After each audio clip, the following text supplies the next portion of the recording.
నమస్కారం. ఘంటారావానికి స్వాగతం. ముందుగా ప్రధానాంశాలు. హెజ్బొల్లా నాయకులపై దాడులకు ఇజ్రాయెల్ సన్నద్ధం. ఖాళీ చేయాలంటూ లెబనాన్లోని 50 గ్రామాలకు హెచ్చరిక.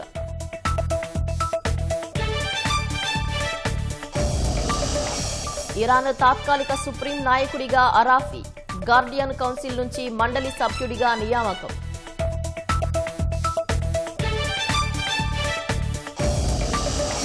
ఇరాన్పై సైనిక ఆపరేషన్ కొనసాగుతుందన్న ట్రంప్, నూతన నాయకత్వంతో చర్చలకు సిద్ధమని ప్రకటన.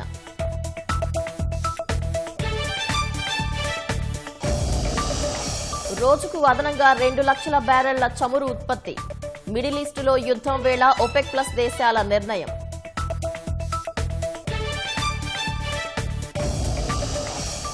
ఆక్రమణల చెరలో ఏలూరు తమ్మిలేరు గట్లు.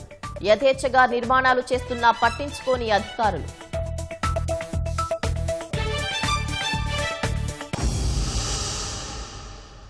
ఇరాన్పై అమెరికా, ఇజ్రాయెల్ దాడులను మరింత ఉధృతం చేయనున్నాయి. టెహ్రాన్లో ఉగ్రవాద పాలనను అంతమొందించే వరకు విశ్రమించబోమని ఇజ్రాయెల్ ప్రధాని బెంజమిన్ నెతన్యాహు తెలిపారు. తమ అస్తిత్వం కోసం దాడులు చేస్తున్నట్లు పునరుద్ఘాటించారు. తమ లక్ష్యాన్ని చేరుకునే వరకు తగ్గేదే లేదని ఇజ్రాయెల్ ప్రధాని తేల్చి చెప్పారు. అటు ఇరాన్ జరిపిన దాడుల్లో తమ సైనికులు 3 మృతి చెందినట్లు ప్రకటించిన అమెరికా మరో 5 తీవ్రంగా గాయపడినట్లు వెల్లడించింది. అమెరికాతో కలిసి ఇరాన్పై చేస్తున్న దాడుల్ని ఇజ్రాయెల్ మరింత ఉధృతం చేయనుంది.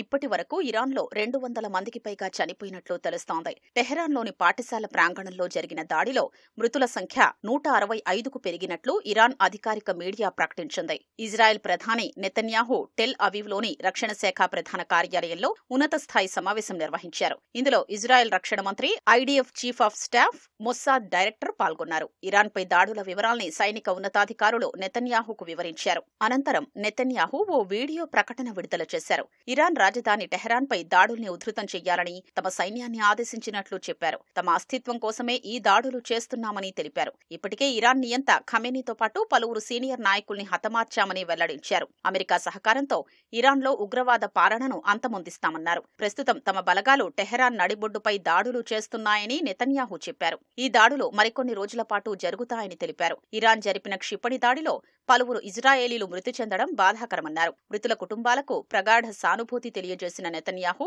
క్షతగాత్రులు త్వరగా కోలుకోవాలని ఆకాంక్షించారు. ఇరాన్కు చెందిన 9 చమురు నౌకల్ని ముంచేశామని, నౌకాదళ ప్రధాన కార్యాలయాన్ని ధ్వంసం చేశామని అమెరికా అధ్యక్షుడు ట్రంప్ ప్రకటించారు. ఇరాన్లోని బాలిస్టిక్ క్షిపణి కేంద్రాలపై B-2 స్టెల్త్ బాంబర్లతో దాడి చేసినట్లు అమెరికా సెంట్రల్ కమాండ్ తెలిపింది. ఈ దాడుల్లో తమ సైనికులు 3 చనిపోయారని, 5 తీవ్రంగా గాయపడ్డారని వెల్లడించింది.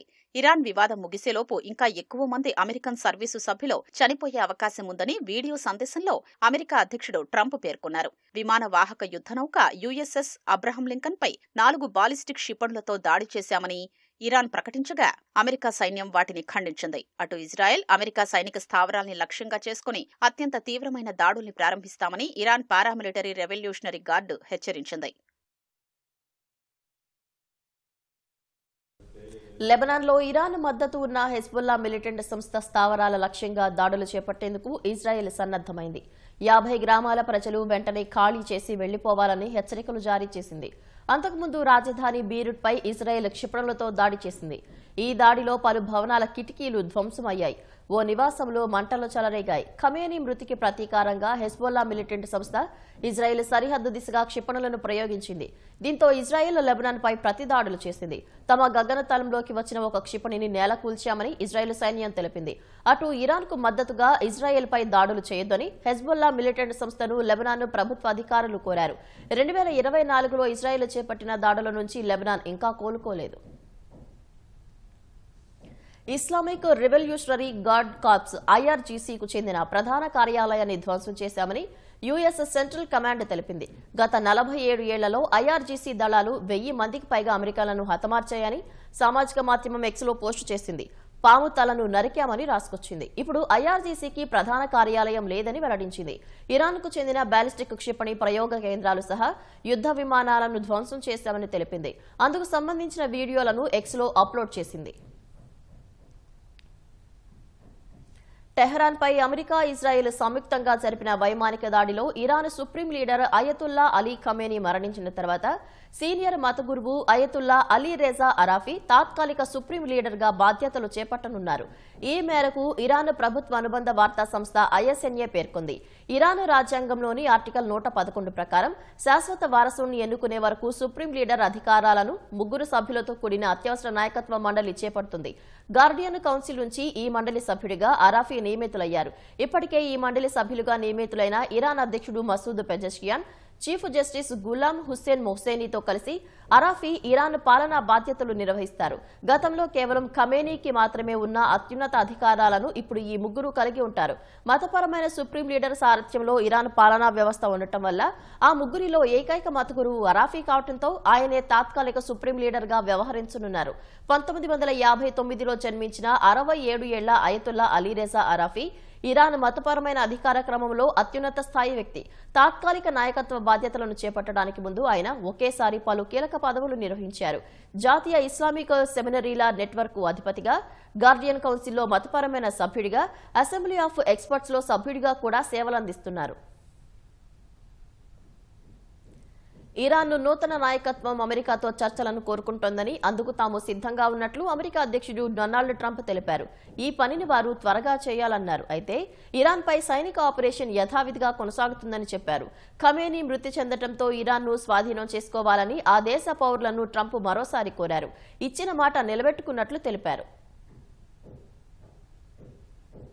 I once again urge the Revolutionary Guard, the Iranian military, police, to lay down your arms and receive full immunity or face certain death.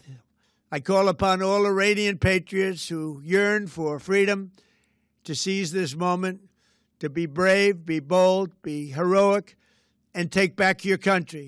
America is with you. I made a promise to you, and I fulfilled that promise.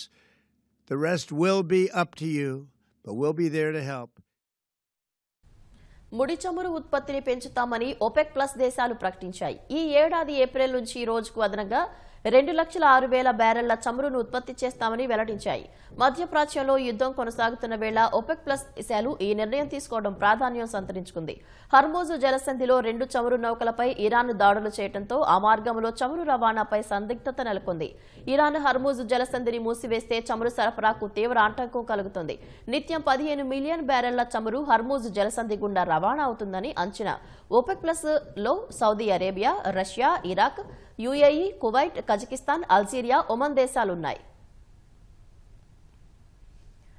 పశ్చిమాసియాలో నెలకొన్న తీవ్ర ఉద్రిక్త పరిస్థితులపై భద్రతా వ్యవహారాల cabinet committee CCS చర్చించింది. రాజస్థాన్, గుజరాత్, తమిళనాడు, పుదుచ్చేరిలో 2 రోజుల పర్యటన తర్వాత రాత్రి 9:30 గంటలకు ఢిల్లీ చేరుకున్న ప్రధాని నరేంద్ర మోదీ అధ్యక్షతన ఈ సమావేశం జరిగింది. అమెరికా ఇజ్రాయెల్ దాడుల్లో Iran supreme leader Ayatollah Ali Khamenei మృతి తర్వాత పశ్చిమాసియాలో నెలకొన్న పరిస్థితులను ఈ భేటీలో సమీక్షించారు.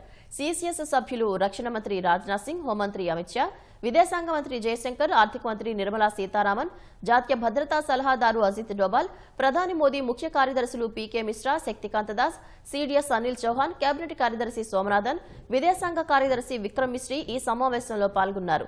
పశ్చిమాసియాలో నెలకొన్న పరిస్థితులు, భారత్పై వాటి ప్రభావాన్ని ఉన్నతాధికారులు ఈ భేటీలో వివరించినట్లు సంబంధిత వర్గాలు తెలిపాయి. పశ్చిమాసియాలోని భారతీయుల భద్రత, దుబాయ్, దోహా, ఆ ప్రాంతంలోని ఇతర విమానాశ్రయాల్లో చిక్కుకుపోయిన వారితో పాటు పరిస్థితులు మరింత విషమిస్తే ఎలా వ్యవహరించాలనే అంశంపై ప్రధానంగా చర్చించినట్లు తెలుస్తోంది. పశ్చిమాసియాలోని గగనతలం దాదాపు మూతపడింది.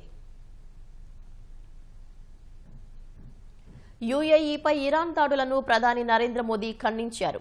కష్టకాలంలో UAEకి భారత్ అండగా ఉంటుందని భరోసా ఇచ్చారు. UAE అధ్యక్షుడు Sheikh Mohammed bin Zayed Al నహ్యాన్తో ప్రధాని ఫోన్లో మాట్లాడారు. మధ్యప్రాచ్యంలో శాంతి, సుస్థిరత నెలకొనడానికి భారత్ మద్దతిస్తుందని ప్రధాని మోదీ ఎక్స్లో పోస్టు చేశారు. UAEలోని భారతీయుల రక్షణకు తీసుకుంటున్న చర్యలకు సంబంధించి షేక్ మహమ్మద్ బిన్ కు ధన్యవాదాలు తెలిపినట్లు రాసుకొచ్చారు.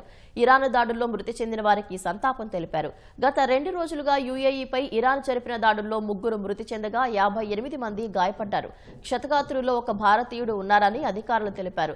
ఆ తర్వాత ఇజ్రాయెల్ ప్రధాని బెంజమిన్ నెతన్యాహుతో ప్రధాని మోదీ ఫోన్లో మాట్లాడారు. ప్రాంతీయ పరిస్థితులపై చర్చించినట్లు చెప్పారు. ఇటీవలి పరిణామాలపై భారత్ ఆందోళనలు తెలియజేయడంతో పాటు పౌరుల భద్రతకు ప్రాధాన్యం ఇవ్వాలని కోరినట్లు తెలిపారు. దాడులు త్వరగా ముగించాల్సిన అవసరాన్ని గుర్తు చేసినట్లు ప్రధాని మోదీ ఎక్స్ పోస్టులో పేర్కొన్నారు.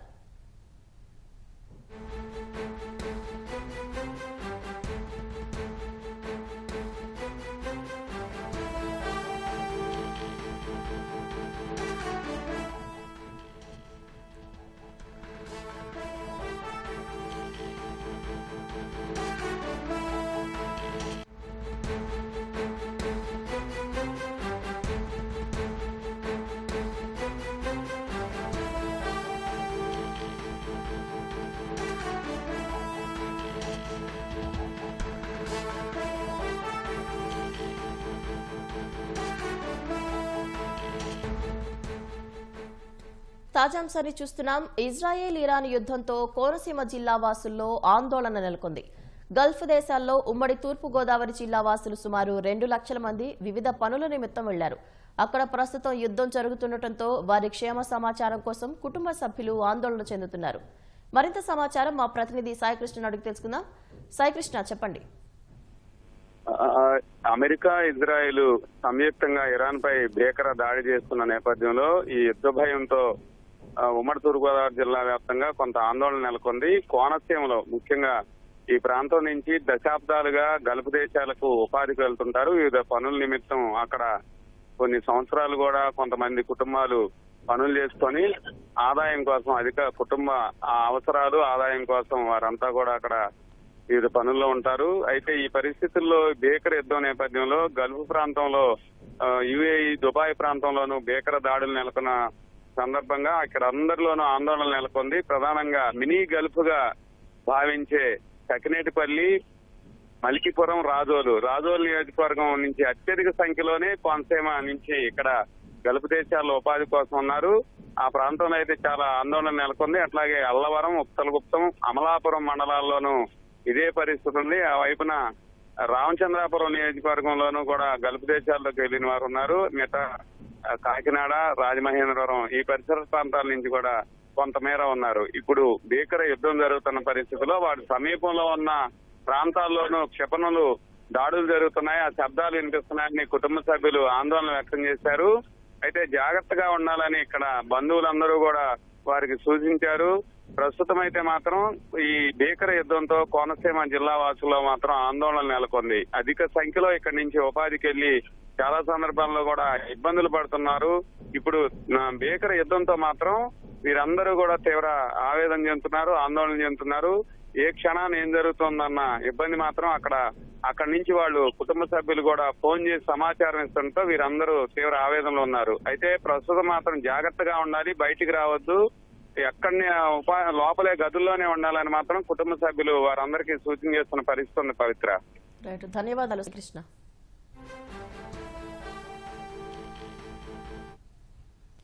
ధాన్యం సేకరణ కేంద్రాన్ని రైతులు ఉపయోగించుకోవాలని మంత్రి ఆనం రామనారాయణ రెడ్డి పిలుపునిచ్చారు. నెల్లూరు జిల్లా సంఘం వ్యవసాయ సహకార పరపతి సంఘం కార్యాలయ ప్రాంగణంలో ధాన్యం సేకరణ కేంద్రాన్ని మంత్రి ప్రారంభించారు. పౌర సరఫరాల శాఖ మంత్రి నాదెండ్ల మనోహర్ సహకారంతో నెల్లూరు జిల్లాలో ధాన్యం కొనుగోలు కేంద్రం మొట్టమొదటిగా ఏర్పాటు చేశామన్నారు. ధాన్యం అమ్మిన రైతులకు 24 గంటల్లోనే వారి బ్యాంక్ అకౌంట్లలో ప్రభుత్వం నగదు వేస్తుందని వివరించారు.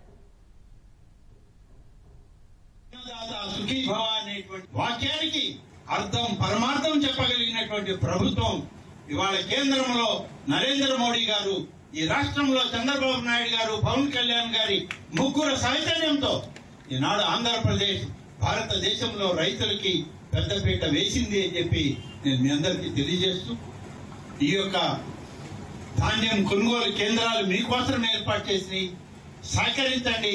ఇక్కడ ఉన్నటువంటి నామ్స్ కూడా కొన్ని రూల్స్ ఉంటాయి, వాటిని కూడా మీరు అధ్యయనం చేసుకోండి. రైతులు కూడా సహకరించి అధికారులు చెప్పేదానికి మీరు కూడా ఆలకించి ఆ విధంగా ఈ కొనుగోలు కేంద్రాలని ఉపయోగించుకోండి. ఏ చిన్న సమస్య వచ్చినా ఇక్కడ ఉన్నటువంటి కూటమి నాయకులకి ఎవరికి చెప్పినా సరే వెంటనే సమాచారం ఇస్తారు. మేము అప్పుడే జిల్లా అధికారులను పంపించి పరిష్కరించే కార్యక్రమం చేస్తామని చెప్పి మీ అందరికీ తెలియజేస్తూ, అక్రమ సంపాదనను బయటపెట్టాననే కక్షతోనే కాకాణి గోవర్ధన్ రెడ్డి తనపై నిరాధార ఆరోపణలు చేస్తున్నారని సర్వేపల్లి ఎమ్మెల్యే సోమిరెడ్డి చంద్రమోహన్ రెడ్డి మండిపడ్డారు. బండేపల్లి భూములను ఆర్డీఓ నుడాకు అటాచ్ చేస్తూ ఆదేశాలు ఇచ్చారన్నారు. ఆ భూములను తానేదో దోచేసినట్లు అసత్య ఆరోపణలు చేస్తున్నారని మండిపడ్డారు. అధికారంలో ఉన్నప్పుడు అనుచరులు భూములు దోపిడీ చేస్తుంటే కాకాణి వారికి సపోర్ట్ చేశారని సోమిరెడ్డి తప్పుబట్టారు. కాకాణి గోవర్ధన్ రెడ్డి 14లోనే ఎమ్మెల్యే కాగానే అత్తగారు ఊరి దగ్గర దాదాపు 25 కోట్లు చేసే 4 ఎకరాలు 20 సెంట్లు 7 మంది ఎస్సీస్ది ఆక్యుపై చేశాడు. సిగ్గున్నోడైతే నేను కలెక్టర్ దగ్గర కూర్చొని 16లో ఎమ్మెల్సీగా వావిలేటిపాడులో నీ కంచె పగలగొట్టించా. పక్కన 12 ప్లాట్లోళ్ళు కోర్టుకేశారు నీ మీద. మొన్న గంటలు కోర్టులో నిలబడి నువ్వు ముద్దాయిగా సమాధానం చెప్పుకోవాల్సి వచ్చింది. బండేపల్లిలో 38 ఎకరాలు, దాన్ని నేను వచ్చి ఎన్ఓసి ఇప్పించి దాంట్లో 100 కోట్లు కొట్టియాలంట. నీకు చేదస్తమా? శ్రీ సత్యసాయి జిల్లా గోరంట్ల మండలంలోని ఎర్రపల్లిలో వైసీపీకి చెందిన 80 కుటుంబాలు మంత్రి సవిత ఆధ్వర్యంలో టీడీపీలో చేరాయి. వైసీపీ నాయకుడు పద్మనాభరెడ్డి సహా 80 మంది టీడీపీ తీర్థం పుచ్చుకున్నారు. వారందరికీ మంత్రి సవిత పసుపు కండువాలు కప్పి టీడీపీలోకి ఆహ్వానించారు. వైసీపీ ప్రభుత్వ హయాంలో గోరంట్ల ప్రాంతంలో అభివృద్ధి పూర్తిగా కుంటుపడిందని విమర్శించారు. కూటమి ప్రభుత్వం అధికారంలోకి వచ్చిన తర్వాత చేస్తున్న అభివృద్ధిని చూసే పార్టీలోకి చేరారని మంత్రి తెలిపారు. నాసంపల్లి పంచాయతీలో ఈరోజు సీనియర్ వైసీపీ లీడర్ పద్మనాభరెడ్డి గారు మరి స్థానిక ఎంపీటీసీ తిరుపమ్మ గారు అంటే ఈరోజు పద్మనాభరెడ్డి గారి ఆధ్వర్యంలో సుమారుగా 80 కుటుంబాలు ఈరోజు తెలుగుదేశం పార్టీలోకి చేరినందుకు వారికి తెలుగుదేశం పార్టీ తరఫున కూడా స్వాగతం సుస్వాగతం కూడా తెలియజేస్తూ, అంతేకాకుండా ఇక్కడున్న గతంలో ఉన్న తెలుగుదేశం పార్టీ సీనియర్ నాయకులు అందరూ కలిసి పార్టీని ఇంకా మరింత బలోపేతం చేయాలి. ఈరోజు ఈ ప్రాంతం సస్యశ్యామలుగా ఉంది, మరింత అభివృద్ధి జరుగుతూ ఉంది కాబట్టి అభివృద్ధిని చూసి తెలుగుదేశం పార్టీలోకి వారందరూ చేరటం కూడా చాలా ఆనందంగా ఉందన్న విషయం కూడా తెలియజేస్తూ, గతంలో కూడా తెలుగుదేశం పార్టీలో ఉన్నవారే పద్మనాభరెడ్డి గారు గతంలో మరి ఒక్క అవకాశం అని చెప్పి జగన్మోహన్ రెడ్డి గారికి చూద్దాం యువకుడు కదా ఏదో చేసేస్తాడని చెప్పి వైసీపీ పార్టీలోకి పోయిన తర్వాత మరి గత 5 సంవత్సరాలుగా వ్యవసాయ రంగానికి కావచ్చు, మరి ఈ పెనుగొండ నియోజకవర్గం కావచ్చు, గోరంట్ల మండలం కావచ్చు, నార్సంపల్లి పంచాయతీ కూడా ఏ అభివృద్ధికి నోచుకోలేదన్న విషయం స్వయాన మరి పద్మనాభరెడ్డి గారు చెప్పడమే చూసాం. విశాఖ జిల్లా పద్మనాభం మండలం ఇసుకలపాలెంలో విద్యుత్ ఘాతంతో 2 భవన నిర్మాణ కార్మికులు మృతి చెందారు. దీంతో గ్రామంలో విషాద ఛాయలు అలుముకున్నాయి. శ్రీను, సూర్యుడు భవన నిర్మాణ పనులు చేస్తుండగా ప్రమాదవశాత్తు విద్యుత్ షాక్కు గురై అక్కడికక్కడే మృతి చెందారు. ఈ ప్రమాదంలో మరో వ్యక్తికి గాయాలయ్యాయి. సమాచారం అందుకున్న పద్మనాభం పోలీసులు ఘటనా స్థలానికి చేరుకుని వివరాలు సేకరించారు. కేసు నమోదు చేసి దర్యాప్తు చేపట్టారు. కడప జిల్లా వల్లూరు మండలం పుష్పగిరి వద్ద పెన్నా నదిలో ఈతకు వెళ్లి 2 గల్లంతయ్యారు. ఆదివారం స్నేహితులతో కలిసి పెన్నా నదిలోకి దిగిన 3 యువకుల్లో శ్రీనాథ్, చైతన్య గల్లంతయ్యారు. మరో యువకుడు సురేంద్ర సురక్షితంగా ఉన్నాడు. సమాచారం అందుకున్న పోలీసులు గల్లంతైన యువకుల ఆచూకీ కోసం గజ ఈతగాళ్లతో వెతికించారు. ఇవాళ కూడా యువకుల ఆచూకీ కోసం గాలింపు చర్యలు చేపడతామని పోలీసులు తెలిపారు.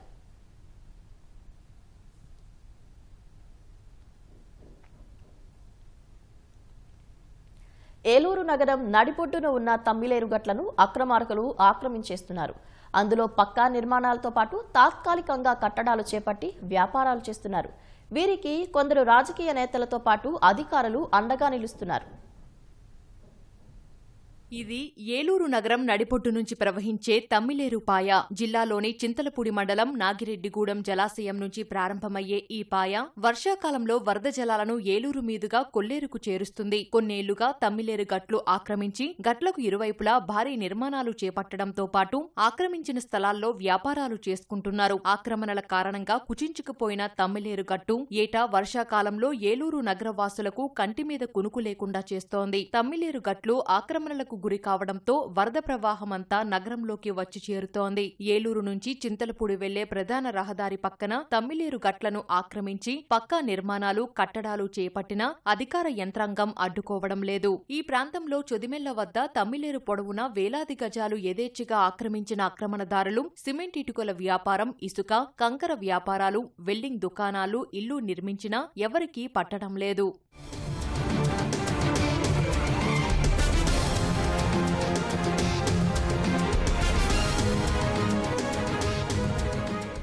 సరిగ్గా వారం క్రితం ఈ ఆక్రమణలకు 100 మీటర్ల దూరంలోనే కలెక్టర్, ఏలూరు ఎమ్మెల్యే, పలువురు ప్రజాప్రతినిధులు, అధికారులు స్వచ్ఛాంధ్ర స్వర్ణాంధ్ర కార్యక్రమం నిర్వహించారు. పక్కనే ఉన్న తమ్మిలేరు గట్టు ఆక్రమించి కట్టడాలు, వ్యాపారాలు ఎలా చేస్తున్నారని కలెక్టర్ సహా ఏ ఒక్క అధికారి ఆరా తీయలేదు. చొదిమెళ్ల వద్ద తమ్మిలేరు గట్టుపై ఉన్నవన్నీ ఆక్రమణలు చేసినవేనని ఒప్పుకుంటున్న అధికారులు వారికి నోటీసులు ఇచ్చి ఖాళీ చేయిస్తామని చెబుతున్నారు. తమ్మిలేరు మట కానీ లేకపోతే మన చెరువుల్లో కానీ చాలామంది అనాథరైజ్డ్గా ఆక్యుపేషన్ చేసుకుంటూ వాళ్ళు పక్కనున్న భూములను ఆక్రమించుకుంటూ అలాగే మా ఇరిగేషన్ ల్యాండ్స్ ఏదైతే ఉన్నాయో చెరువులు కానీ లేకపోతే కాలువలు కానీ మన తమ్మిలేరు పక్కన కానీ ఎడ్జ్లు మాకున్న కాలువ యొక్క హద్దుల్ని లెక్క చేయకుండా దాంట్లో ఎంకరేజ్మెంట్లు చేసుకుని వాళ్ళ ఇష్టానుసారంగా పంట భూముల్ని వాటిని వేసుకుంటున్నారండి. మనమైతే వాటికి ఎటువంటి పర్మిషన్స్ ఇవ్వట్లేదు. మన ఇరిగేషన్ తరపున, డిపార్ట్మెంట్ తరపున ఎటువంటి పర్మిషన్స్ మనమైతే ఇవ్వట్లేదండి. వాళ్ళకి నోటీసులు ఇవ్వడం జరుగుతుంది. అలాగే ఆ ఎంక్రోచ్మెంట్స్ని మనం తీయడానికి పోలీసు ప్లస్ మరియు అగ్రికల్చరల్ వాళ్ళు, అలాగే మన లైన్ డిపార్ట్మెంట్స్ ఎవరైతే ఉన్నారో అందరం కలిపి R&B వాళ్ళు కానీ వాళ్ళతో మనం మాట్లాడుకొని మన జిల్లా కలెక్టర్ వారి ఆదేశాల మేరకు మనకు రెవెన్యూ వాళ్ళతో సహకారం తీసుకొని ఎంక్రోచ్మెంట్స్ అన్నీ తీయటానికి మేము పూనుకుంటున్నాం అండి. ఎవరైతే ఎంకరేజ్ వస్తున్నారో వాళ్ళందరికీ మనం నోటీసులు అయితే అందజేస్తున్నాం అండి.